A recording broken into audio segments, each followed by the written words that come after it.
As we hit acceleration mode, we are moving into the fast lane with development plans for the transport and mining sectors this year. 2022-23 financial year plans for the Transport and Mining Ministry are being propelled by a budget of $12.8 billion. It also expects to earn $797.39 million to supplement its efforts.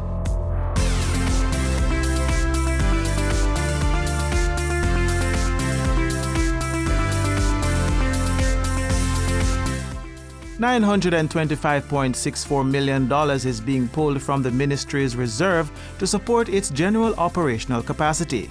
From this year's budget, a total of $274.7 million has been committed to the nation's mineral sector and geological development. This includes $99.2 million for the inspection of mines and quarries and $1.4 million to enable quarry zoning services. The exploration of metallic and non-metallic minerals also continues this financial year, with a sum of $17.33 million set aside to boost those efforts. As a new fiscal year begins, $78.43 million will pave the way for the planning, design, and development of effective road networks by strengthening the toll road authority's operating expenses. There is also a priority move to further support the proper management of road transportation with a $6.43 billion budget.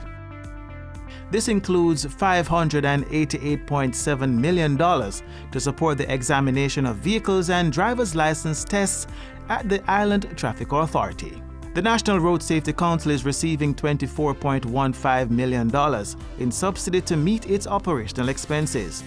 An additional $40.73 million is going to the Road Safety Unit. This will further efforts to reduce traffic casualties through public and school education, accident information and analysis, and research.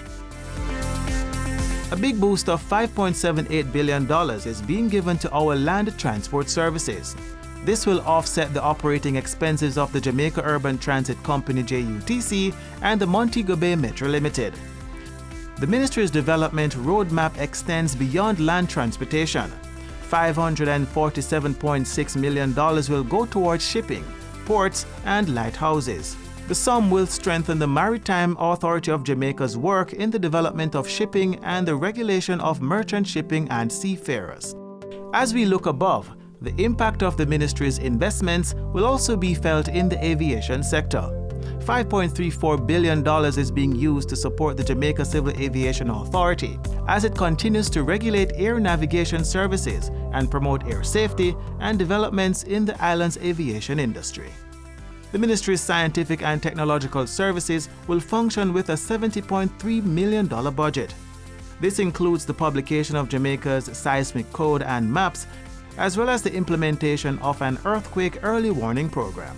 There will also be the contribution of data to the Caribbean Tsunami Warning Program and information to support the National Building Code. The Ministry of Transport and Mining remains in the lane that will get us to destination success as the 2022-23 financial year continues with strong plans for the country.